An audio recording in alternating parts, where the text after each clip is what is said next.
Welcome everyone. आप सभी का स्वागत है हमारे यूट्यूब चैनल हिंदी शिक्षा संगम में। उतनी दूर मत ब्याहना बाबा, इस कविता का आज पार्ट 2 है। पहला पार्ट मैं बता चुकी हूँ। यह कविता निर्मला पुतुल जी के द्वारा रचित है। इसके बारे में संदर्भ, प्रसंग, व्याख्या, उद्देश्य, संक्षिप्त समीक्षा बताने वाली हूँ। तो इसमें संदर्भ, प्रसंग अर्थात पंक्तियों की व्याख्या मैं बता चुकी हूँ। आज हम उद्देश्य समीक्षा जानेंगे। तो चलिए वीडियो की शुरुआत करते हैं। निर्मला पुतुल की कविता उतनी दूर मत ब्याहना बाबा की समीक्षा 2005 की सामाजिक सांस्कृतिक पृष्ठभूमि के संदर्भ में निर्मला पुतुल की कविता उतनी दूर मत ब्याहना बाबा आदिवासी स्त्री जीवन, उसकी अस्मिता, प्राकृतिक से उसके गहरे संबंध और विवाह संस्थान के भीतर उसकी इच्छाओं को अभिव्यक्त करने वाली महत्वपूर्ण कविता है। यह कविता उसके काव्य संग्रह नगाड़े की तरह बसते शब्द में संकलित है, जो 2005 में प्रकाशित हुआ था। कविता की पृष्ठभूमि उस दौर के भारतीय समाज में तेजी से बढ़ते शहरीकरण, बाजारवाद, विस्थापन, आदिवासी क्षेत्रों में प्राकृतिक संसाधनों पर बढ़ते दबाव और स्त्री अस्मिता के उभरते विमर्श से जुड़ती है। कवित्री ने इस व्यापक सामाजिक प्रश्नों को किसी भी राजनीतिक भाषण की तरह नहीं, बल्कि एक बेटी द्वारा अपने ही पिता से कहे गए सहज संवाद के रूप में प्रस्तुत किया है। कविता का आरंभ होता है, बाबा मुझे उतनी दूर मत ब्याहना से होता है। यह संबोधन अत्यंत ही आत्मीय है, लेकिन इसके भीतर एक गंभीर सामाजिक चिंता छिपी है।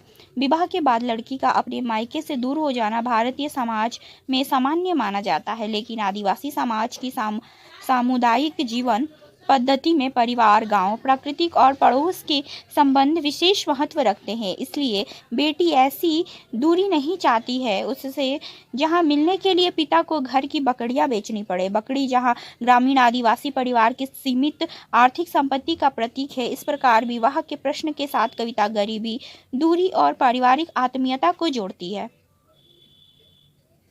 2005 के आसपास आदिवासी क्षेत्र में विकास, खनन, उद्योग, बांध और सड़क जैसी परियोजनाओं के कारण ही विस्थापन और सांस्कृतिक जड़ों के कटने का प्रश्न महत्वपूर्ण था। इसी व्यापक संदर्भ में कविता में जंगल, नदी और पहाड़ के प्रति बेटी का आग्रह विशेष अर्थ ग्रहण करता है। वह कहती है कि उसे उस जगह न ब्याहना जहाँ जंगल, नदी, पहाड़ नहीं हो। उसके लिए प्राकृतिक केवल सुंदर दृश्य नहीं है, वह उसकी सांस्कृतिक जीवन और पहचान का आधार है। इसलिए प्राकृतिक से कट जाना केवल भौगोलिक विस्थापन नहीं है, बल्कि सांस्कृतिक विस्थापन भी है। कविता आधुनिक शहरी जीवन की आलोचना भी करती है, जहाँ की सड़कों पर मन से भी ज्यादा तेज दौड़ती मोटर गाड़ियाँ, ऊंचे ऊंचे मकान और बड़ी बड़ी दुकानों में महानगरीय विकास और आदिवासी जीवन के बीच का अंतर दिखाई देता है। मोटर गाड़ियों की गति और ऊंची इमारतें आधुनिक विकास के प्रतीक है, लेकिन बेटी ऐसे जीवन से प्रभावित नहीं है।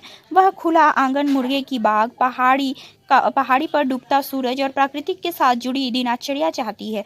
जहां कवित्री यह प्रश्न उठाती है कि क्या केवल भौतिक विकास ही जीवन को बेहतर बना सकता है? कविता का उत्तर है नहीं। विकास के साथ मनुष्यता और प्रकृति का संबंध भी बचा रहना चाहिए। कविता की सबसे बड़ी उपलब्धियों में से एक है कि इसमें आदिवासी स्त्री स्वयं अपनी जो पसंद असहमति व्यक्त करती है। वह पिता से केवल यह नहीं चाहती है कि उसे कहाँ ब्याहना है, बल्कि यह भी चाहती है कि किस तरह के पुरुष से विवाह नहीं करना है। वह शराबी, आलसी, हिंसक और स्त्रियों का अपहरण करने वाले पुरुष को अस्वीकार करती है। बात बात में बात करे लाठी डंडों की, निकाले तीर, धनुष, कुल्हाड़ी जैसे पंक्तियां घरेलू हिंसक और पुरुषवादी हिंसक मानसिकता के विरुद्ध स्पष्ट प्रतिरोध है। इस दृष्टि से कविता आदिवासी स्त्री को दया की पात्र नहीं, बल्कि निर्णय लेने वाली, चेतन और विवेकशील स्त्री के रूप में प्रस्तुत करती है। कविता में विवाह के लिए वर की कसौटी भी अत्यंत महत्वपूर्ण है। बेटी किसी धनवान या प्रभावशाली व्यक्ति की मांग नहीं करती है। वह ऐसे व्यक्ति को चाहती है जिसके हाथों में कोई भी ऐसे पेड़ नहीं लगाए, फसलें नहीं उगाए, जिन हाथों ने दिया नहीं कभी किसी का साथ। यहाँ हाथ श्रम, सृजन और सहयोग के प्रतीक है। आदर्श पुरुष वह है जो पेड़ लगाए, फसल उगाए, दूसरों का बोझ उठाए और जरूरत के समय साथ दे। यह दृष्टि पितृसत्तात्मक समाज की उस धारणा को चुनौती देती है जिसमें पुरुष की श्रेष्ठता धन, शक्ति या आर्थिक अधिकार से निर्धारित होती है। कवित्री के लिए पुरुष उसकी श्रेष्ठता उसकी मनुष्यता और श्रमशीलता है। जो हाथ लिखना नहीं जानता है ह से हाथ, उसके हाथ मत देना कभी मेरा हाथ। पंक्तियों में शिक्षा के महत्व को भी सामने लाया गया है, जहाँ साक्षरता केवल अक्षर पहचानने की क्षमता नहीं बल्कि जागरूकता और जीवन बोध का प्रतीक है। कवित्री चाहती है कि स्त्री का जीवन साथी ऐसा व्यक्ति हो जो ज्ञान और समझ से संपन्न हो। इस तरह कविता आदिवासी समाज की वास्तविक परिस्थितियों के भीतर रहते हुए शिक्षा और चेतना को भी जीवन की आवश्यक शर्त के रूप में दिखाती है। कविता में लोक संस्कृति का संरक्षण अत्यंत सुंदर ढंग से हुआ है। महुआ, खजूर का गुड़, कट्टू कोहड़ा, खेखसा, बरबट्टी, मेला हाट, ढोल मदाल, बांसुरी और पलास जैसे शब्द केवल वस्तुओं के नाम नहीं है, ये वे आदिवासी जीवन की पूरी सांस्कृतिक दुनिया को अपने भीतर समेटे हुए हैं। 2005 के बदलते सामाजिक परिवेश में जब बाजार और आधुनिक जीवन शैली पारस्परिक जीवन पद्धति को प्रभावित कर रही थी, तब इन लोक प्रतीकों का प्रयोग अपनी सांस्कृतिक पहचान को बचाने का काव्यात्मक प्रयास बन जाता है। कविता एक अत्यंत ही सुंदर पक्ष मायके और ससुराल के बीच दूरी को कम करने की इच्छा है। बेटी चाहती है कि वह ऐसी जगह ब्याही जाए जहां सुबह पैदल जाकर शाम तक पिता लौट सके। वह चाहती है कि कोई भी मेला हाट से आने वाला व्यक्ति उसके गांव की खबर उसे दे सके, वह भी महुआ गुड़ या घर की सब्जियां संदेश के रूप में भेज सके। यहाँ वस्तुओं का आदान प्रदान वास्तव में भावनाओं और रिश्तों का आदान प्रदान है। विवाह के बाद बेटी अपने जन्म स्थान और परिवार से पूरी तरह कटना नहीं चाहती है। कविता के सबसे महत्वपूर्ण पंक्तियों में से है, जहाँ ईश्वर कम आदमी ज्यादा रहते हो, बकरी और शेर एक घाट के पानी पीते हो। जहाँ इन पंक्तियों में कवित्री अपने आदर्श समाज की कल्पना करती है। ईश्वर कम आदमी ज्यादा का अर्थ है धर्म का विरोध नहीं बल्कि धार्मिक आडंबर से अधिक मानवता को महत्व देना है। बकरी और शेर का एक घाट का पानी पीना शक्तिशाली और कमजोर के शांतिपूर्ण सह अस्तित्व का प्रतीक है। यहाँ कवित्री एक ऐसे समाज की कल्पना करती है जिसमें भय, हिंसा और असमानता के बजाय सह अस्तित्व और समानता हो। अंतिम भाग में आदर्श जीवन साथी की कल्पना और भी स्पष्ट होती है। बेटी कबूतर के जोड़े और पंडु पक्षी की तरह साथ रहने वाले पति का इच्छा करती है। वह चाहती है कि पति खेतों में उसके साथ काम करे और रात में उसके सुख दुख में सहभागी बने। यहाँ विवाह को अधिकार और अधीनता के संबंध के रूप में नहीं बल्कि साझेदारी और सहजीवन के रूप में देखा गया है। बांसुरी, ढोल, मादल और पलास की फूलों के माध्यम से पति के व्यक्तित्व में श्रम के साथ कला, सौंदर्य और प्रेम की भी अपेक्षा की गई है। कविता का चरम और सार अंतिम पंक्तियों में आता है, जिससे खाया नहीं जाए मेरे भूखे रहने पर उसी से ब्याहना मुझे। कविता का चरम और सार अंतिम पंक्तियों में है। यह भूख केवल भोजन की कमी नहीं है, यह जीवन के दुख, अभाव और असुरक्षा का व्यापक प्रतीक है। बेटी ऐसे पति को चाहती है जो उसकी पीड़ा को अपनी पीड़ा समझे। इस एक भाव से पूरी कविता का आदर्श विवाह समाहित हो जाता है। ऐसे संबंध जिसमें दो लोग केवल सामाजिक बंधन से नहीं बल्कि साझी संवेदना और जिम्मेदारी से जुड़े हो। शिल्प और भाषा की दृष्टि से समीक्षा।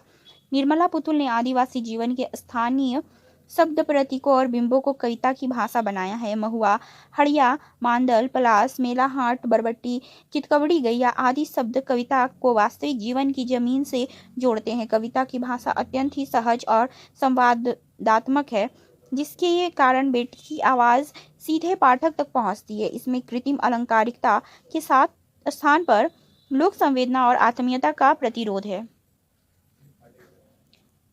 उतनी दूर मत ब्याहना बाबा कविता का उद्देश्य क्या है उसको जानेंगे। कविता का मुख्य उद्देश्य है आदिवासी स्त्री की भावनाओं, इच्छाओं, स्वतंत्र सोच और अस्मिता को स्वर देना है।